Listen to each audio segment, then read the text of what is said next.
What title would you give yourself? Why would I even give myself a title? I would say that I am a student and will remain that until I close my eyes and I'm assigned to my next assignment, I call it. The idea is that if you're a teacher and you're now going to be passed the torch, your father is going to pass the torch to you as I passed it to your father. What happens is that if you really think it's about you, don't get into it. And a lot of the young brothers and sisters out there are going for the notoriety, the 15 minutes of fame. They're going because they have the camera and they can now get clicks for monies and stuff. If you don't have content in what you're doing, and if your content isn't to free up the next generation and make it greater than you, then what we call them is pimps. We call them parasites. Because what they're doing is they're taking your energy so that they can build themselves up. Okay? You don't see me out there constantly like, I don't need to do that. I kind of purge on stage. Right. You know, I call all kinds of MFs, but I don't use it as a punctuation mark. Right. Young people use the MF, MF, MF, MF, and then say, hey, this is it, and then MF, MF, MF, and then here's this, and then word, and then they use up a little bit of, no, that ain't it. That's what I call cut and paste intellectuals. They cut and paste what other people say and then make it believe that that's what they said. No, it ain't like that. You're being handed a very sacred torch. This came from my elders, Dr. Ben, Dr. Clark, Dr. Van Sertima, okay, Baba Heru. These were the elders that we dealt with. Dr. What's her name? I just love this sister, Marimba Ani, okay, Shahrazad Ali. These people were the ones that actually were out there in the libraries. I know this is not nice to say about your generation, but how many of y'all have ever had to sweat out a library? Now that the computer is up, yeah. You know, the library contains something. When you're using a book, there's a whole other part of your brain that develops when you're reading, and you're learning the words, and you're understanding the mind of the author. Right. When you're taking pictures and you're looking at pictures, which is what the generation is into today, it shuts down a part of your brain. You're going into alpha mode now, which is, there's no filter. That's what movies do, and that's what they do with pictures. Pictures take away your filter and goes directly to your subconscious. When you're reading, you're in control of what it is those words mean to you. You're assigning the meaning, not someone else. And so when you're looking at a book and you're reading a book, your mind begins to develop both sides. The brain begins to go into the right brain and begins to think of all the variables and meaning. The left brain is just computing information in order to justify what it is that it's reading. Okay, am I reading the right sentence in the right context? But now you have both sides of the brain working. Okay, and that's the secret to your even the younger ones. Do not have your children looking at TV or playing with computers before the age of 7. Why? Because the brain is a holographic imaging instrument. It needs both sides working. In today's youth, there's only one side working of the brain being developed, and it's doing this. Why? It's causing your brain to start hitting up with neurons, firing constantly, so that you can make sure that you keep up with it. Now you take that same mind and you go into a classroom where the teacher says, okay, well everybody please sit down and let's turn to page. The brain is doing this. Right, and it's like, you know, okay, yeah, okay, hurry up teacher, let me know what it is. Give me my next shot of stimulation. Right. That's what they're doing to us. They're dumbing us down by accelerating us up. And we cannot filter out any of the information they're giving so that you just become a download machine. It's downloading information not only in the pictures, but what's behind the pictures. Right. So what I would say to your young people is, we would never, and if I had the schooling and I had a city, I would never expose the children to anything that did not have a one-to-one physical and interpersonal relationship with. So children young would learn about growing food, would learn about what it is to get out in the wilderness, would learn about what a cow was, what animals were, because they're not looking at them on a screen. They're actually smelling, touching, and feeling these animals, and then that part of the brain that is actually logging in three-dimensional tactile information and saying, I know what a tiger feels like, I know not just what it looks like, I know what an elephant's trunk feels like, and I don't know just because it's on TV, that's an elephant. There's a different way to teach these children, and unless you're teaching the children during the formative years, okay, to understand and understand how to manage real from unreal, then everything that they see on TV from the time they're programmed will be the only thing that's real. And that's what's happening to our children today. They're very fast with taking care of what's on the computer. It's the 3-year-olds that know how to work iPhones. That's what I'm talking about. Right. Because why? They don't have any tactile experience. And that's why the obesity problem. The obesity problem, because we were outside, man. I mean, you know, after, you know, it's like my father would just drop kick me like after Saturday night, after cartoon, out. And we out there playing, we out there in the sweat, we were drinking from garden hoses, we didn't care. Because we were building up, we were out there touching, getting into the right thing. That's back when it was a little bit easier to be who we were. We didn't say it was, you know, it was all roses, but it was easier. Today, because they've trapped us in a digital world, that's all our brain is able to actually function under. And this is the warning to your fellow millennials, because you all don't have a rudder on the ship that you all are on right now. You have to go back to find where to go forward. You have to begin to learn and to understand what the elders meant, okay, and actually apply it today, which is not going to be something that you can easily do. It's not something that they're going to say, yeah, let's go do it, because at this point, your mind is already focused into what the future they have planned for you. But the classics never die. Those classics are the Dr. Benz, the Dr. Clarks, the Dr. Van Sertimo. Like I was saying to your father, they brought a sense of ethics and sophistication. They went in and they mined information that we didn't even know existed. They put their lives on the line, their careers on the line. They did everything for us. Some of them just died in poverty for doing that. Could you imagine? Great minds like that wasting away because they became superficial. Why? Because now everybody could say what they said and get it around the world in a microsecond. Whereas you had to work to find out where they were. You had to know where they were and then travel there and sit in their presence. That's gone. All of that is gone, and that's part of the experience in what is called growth. And that's what's missing, and that's what we've discarded that part. There is a sequence to the growth for a human being to become whole. And the young people are sensing that something is missing. We're glad that you're looking back at people like ourselves, like Black Dot, and you're trying to get that substance that's missing from your life. Look more for the substance in your life rather than the superficial, because the superficial is put there so that you definitely ignore the substance. Okay? I can only tell you that as an elder, just being 67, you don't get to be 67 in this day and age by being a dummy. You get to that point because you've been working at it, you've seen it happen, you've been in the trenches, you're not just being a spectator, you know, you've helped to change people's minds. You've helped even ancestors come to this plane where doctors told them no, you couldn't get, you can't get pregnant. Well, I have 35 godchildren who says that they're lying. Okay? Don't get caught up in the superficial.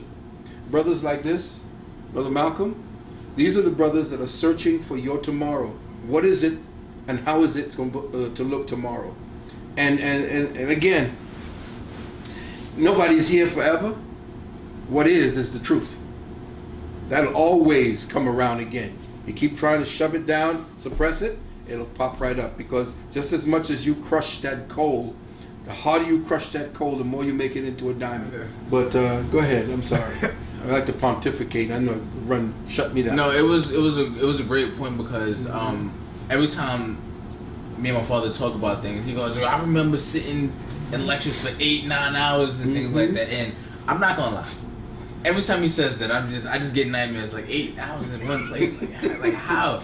And I remember he took me to a few of your lectures, and I remember being in there for like 3 hours, and then you would get to something. We'll get to that later. I'm like, later? You've been here. Oh yeah, we're just getting started. 3 hours into it, it's just getting started. Oh, now try 11 3/4. Try 11 3/4 hours in one place. We set the record because Bobby was 10 and a half hours, and right after that we came in 2 weeks later and did 11 3/4. And that's who I miss too. One of your better elders, one of your more powerful elders is Bobby Hemmett, and one of those also is going before us. Bobby Hemmett is like a wounded soldier, but one that went before us is Dr. Delbert Blair. Yes. And so we had some great soldiers out there that were fighting in the front lines. I'm just one who's pretty much coming in as a strategist to teach you what it is the enemy is like, how the different tactics are used to undermine your ability to deal with critical thinking and so forth. That's all I'm here to do. I'm just here to point the way. I'm not here to lead and put the sword out front, because too many times I've done that and I look behind, ain't nobody there. Okay? And that's how we have to do it. We have to do it where the young people, when the soldiers, we were out there. We were out there one time, out there banging the streets, passing out flyers before you had your texting and all that. We were out there with paper, handing out stuff. The war's changed. It's become more sophisticated, so we have to change and become more sophisticated in the countermeasures we use. When in your life, like growing up, when did you come? Like, what was that moment that you came into consciousness? Great question. Almost died.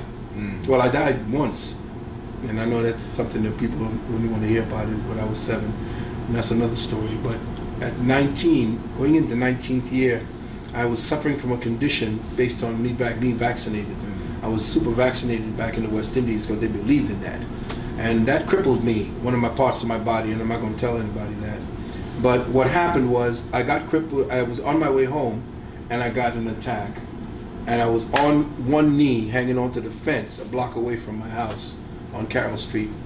And I said to myself, okay, if I can get up and just die on my porch, I'll be all right.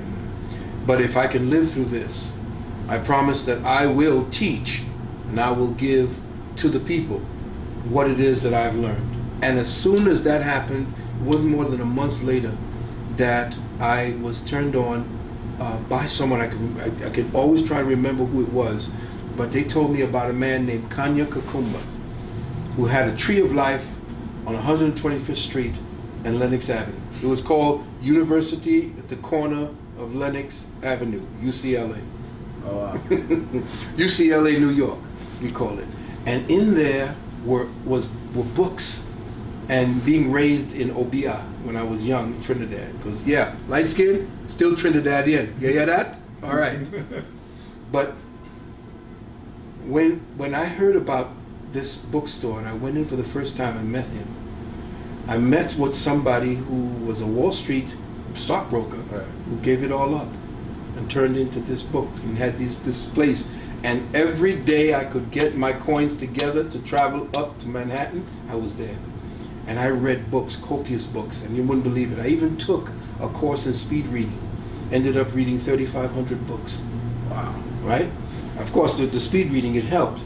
But then there were certain books that I didn't want to speed read. I just wanted to that kind of marinate and savor. You don't want to stuff food down your mouth. You want to savor it. So from that point forward, I healed myself of that. You wouldn't believe it. And I did it. And then from that point, my mother and my father, bless them, they're now transitioned to the realm of the ancestors. And I remember coming back home after traveling, being a musician and all that crazy stuff. And I said, I don't want to be in the world anymore to them. And they said, well, you could stay here. My father went back to the West Indies, my mother stayed, and I stayed in the basement. And every day in that basement, I was reading another book, even though I didn't finish it. And at times when I fell asleep on the floor reading, and wherever my head was at the time I woke, that was the book I read.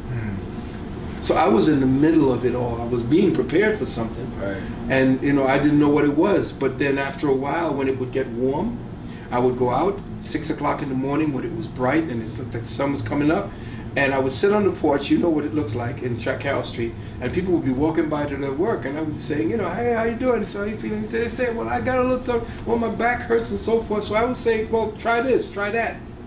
And sure enough, as they were walking by, and they would tell me, they would say, yeah, that worked, man. You know, I said, maybe this is what it is I gave a promise to.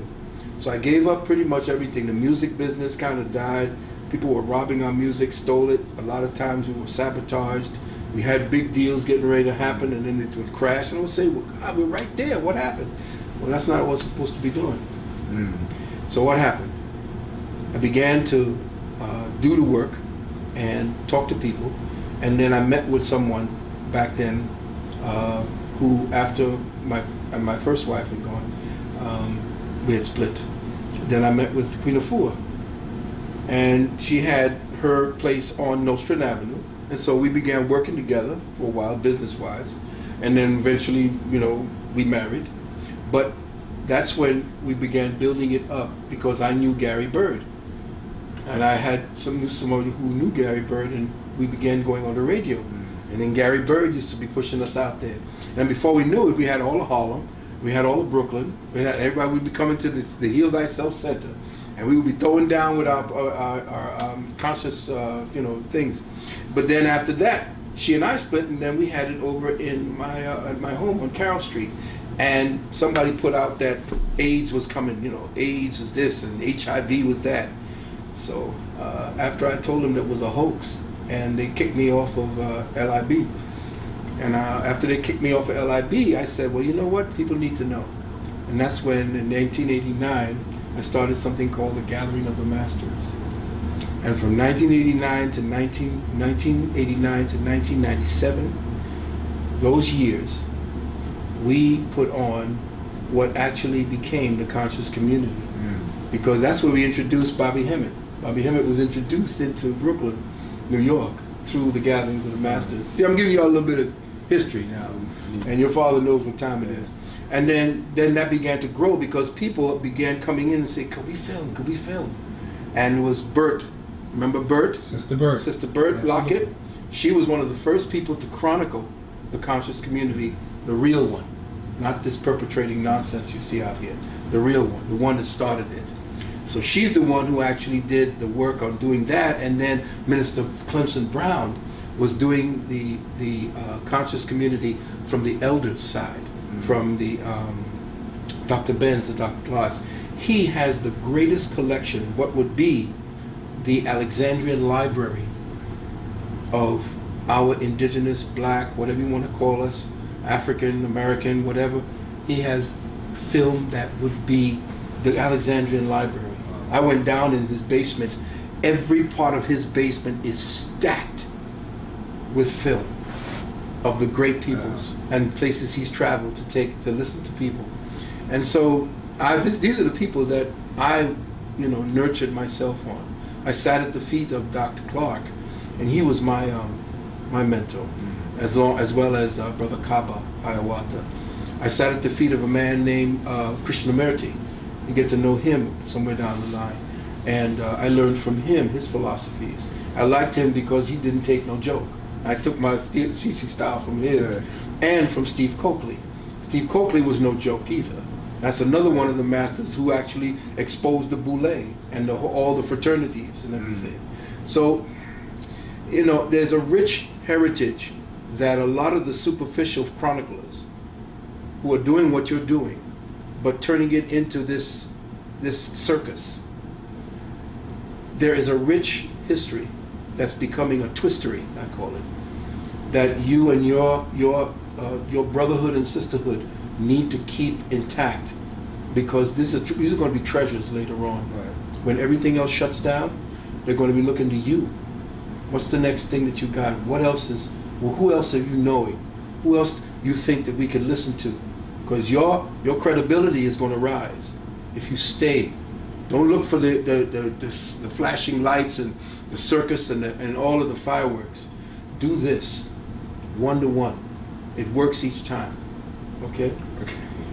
So you have a lecture tomorrow. Yes.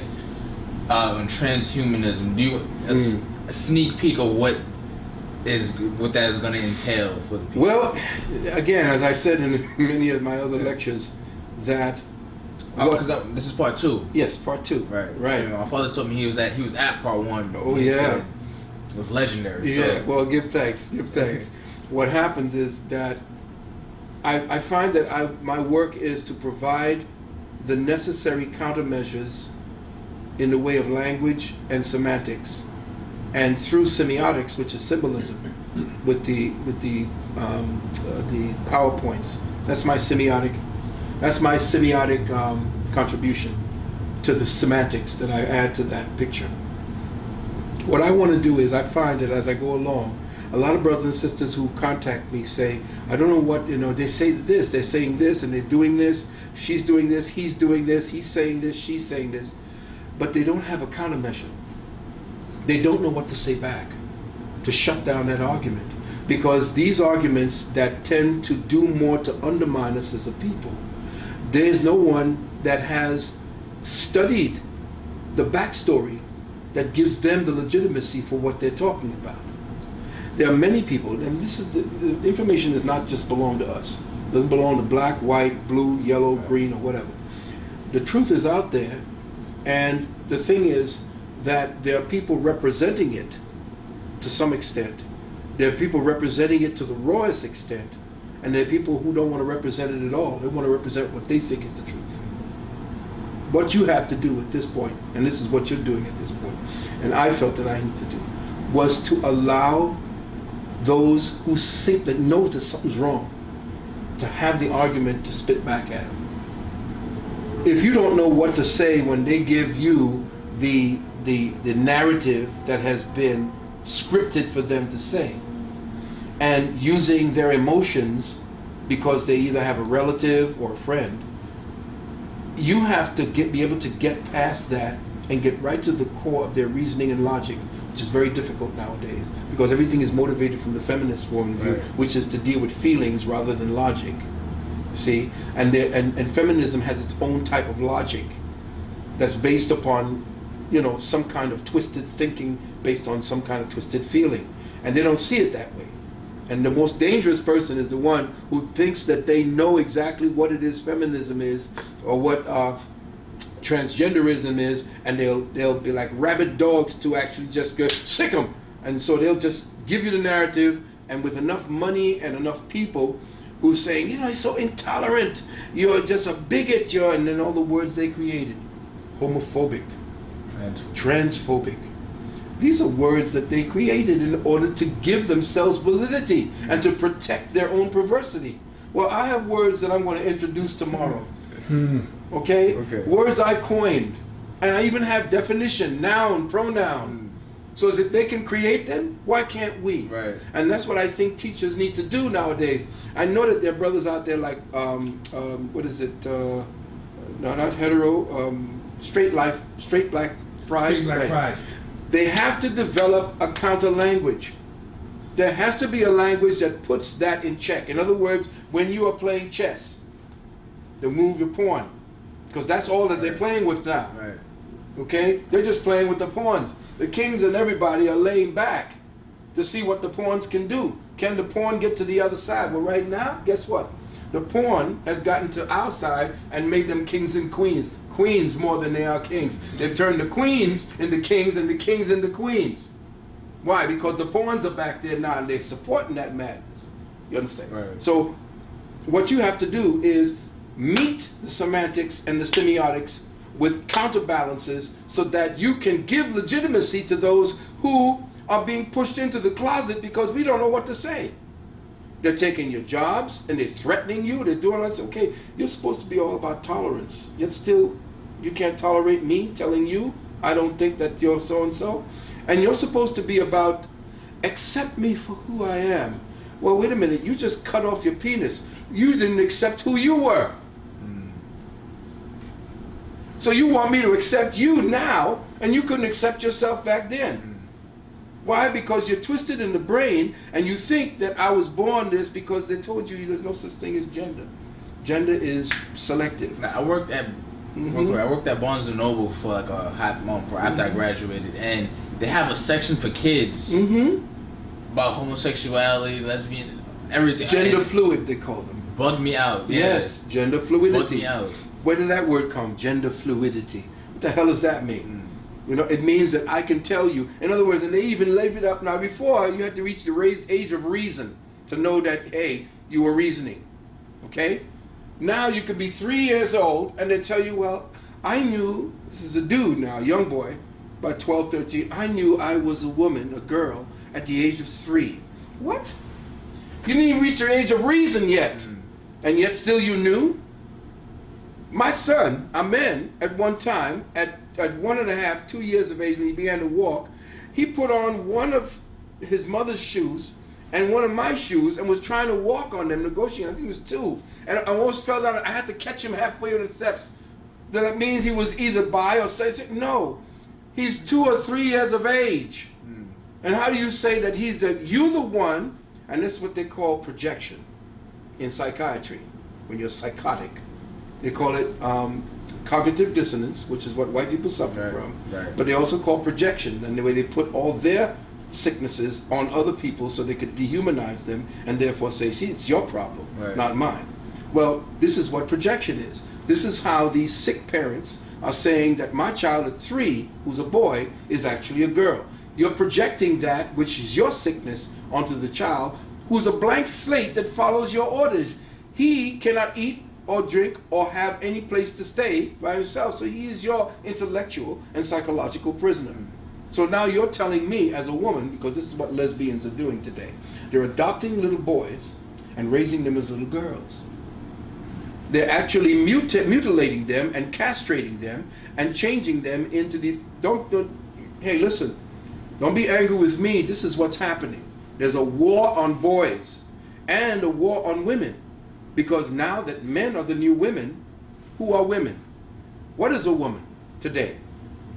All right? Because the gay men are actually defining what you look like. Check it out. Everything that you wear, they create. Your face makeup, they're the ones who teach the other women how to make your face up.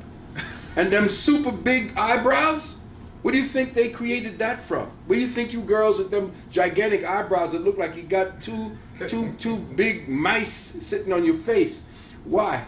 Because that's what the gays used to, the transvestites and the ones who play in the RuPaul move. They used to do that to cover the brow ridge so it doesn't look as masculine. So you have to understand that even the boys are wearing, what do you think the men wearing all these super tight stuff and the jacket, a suit jacket that you're supposed to wear as a man that cuts you over here so you look like a man, they're cutting them up here. That's where the women wear their jackets. So who you think it wants you to look like a woman? A man? No. You're wearing clothes that the entire homosexual community who runs the fashion industry wants you to look like. That's how they want the boys to look like, so that you're more bait as a heterosexual. As a heterosexual male, you are the treasure to the homosexual community. Because if they can turn you, they got a prize. Okay, see, he's been gay all along. Why? Because I know I have turned him. That's how they play it. And don't believe that they're just sitting there, just being in their gayness and just, being persecuted. Oh, I'm being persecuted to change. No. I've been behind the scenes in Broadway. I know a star, a very big superstar who was my girlfriend at one time. And when they were making them up, there were nothing but men back there that looked like women. And they were the ones that's what they call beating that face. What do you think the antics that most girls picked up? Where do you think that came from? Where do you think the term, hey Miss Girl, hey Miss Thing is a dude who didn't know whether he was a girl or a boy, but that was the way that they identified one another. So the language that you're speaking belongs to the gay. Everything that you do, young sisters, everything that you think that you do that's making you a woman is actually another man who thinks he's a woman making you a woman. It's insane at this particular time.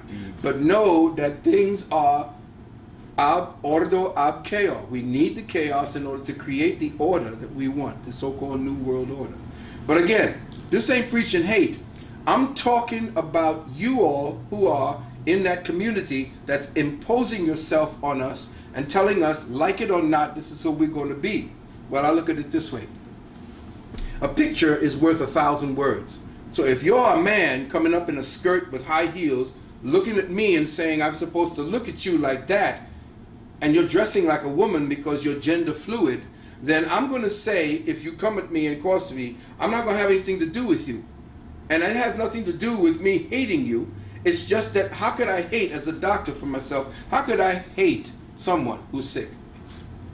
How could I hate someone who has a problem with their mental, their chemistry and their psychology? I can't hate you. I cannot bring myself to hate, because that's superfluous energy. That's a waste of energy. I can't hate. But what I can do is critique and take my reasoning, my logic, my critical thinking into every case that I look at. I don't hate you.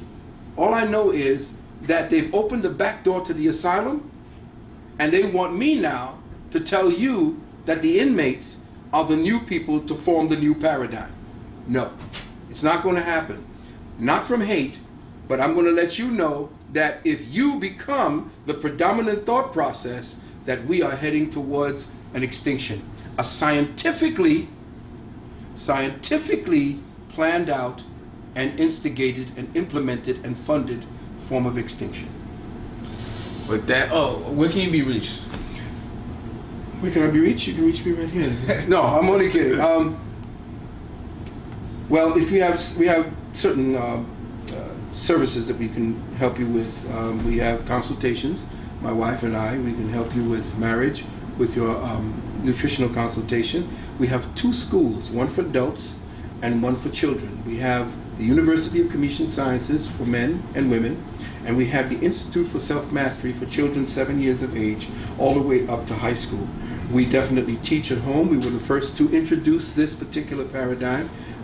We would like you all to join us for the children, because I know that people are dropping out. They don't want their children being taught that nonsense that we just spoke about. So the best thing to do is to call us at 800-847-1291. I guess you could put that up at the time. Yes, the University of Commission Sciences, Dr. Philip Valentine, Dr. Nalani Valentine, at area code 800-847-1291. And we also do the vaccination exemption packages. We were the first in our community to do this and to create a vaccination exemption package for educating parents against the vaccination paradigm. And we went into court 3 times with our paperwork and won 3 times in New York. And we were the first to actually put together a formal set of paperwork throughout the country. And now we see it everywhere. In our own indigenous community, we did that. There were others that were out there trying to teach people about it, but nobody to actually put the package together so that they can have a countermeasure to the nonsense that the school system and every other system that's out there that want to attack your child has been given to us. So again, 800-847-1291. And I want you all to do this. Support this brother, okay? He's going to be one of the treasures for you all. When the time comes and you all ain't got no answers, you're going to be trying to find a leader that's going to be telling you all the definite truth. Here he is. All right? Take that to the bank, but don't deposit it. Okay? Keep it to yourself. Put it into something that's going to appreciate. The banks are going down, but that's another story. Thank you so much. This has been an honor. Thank you very much. My pleasure, brother. It's Urban X TV. Peace.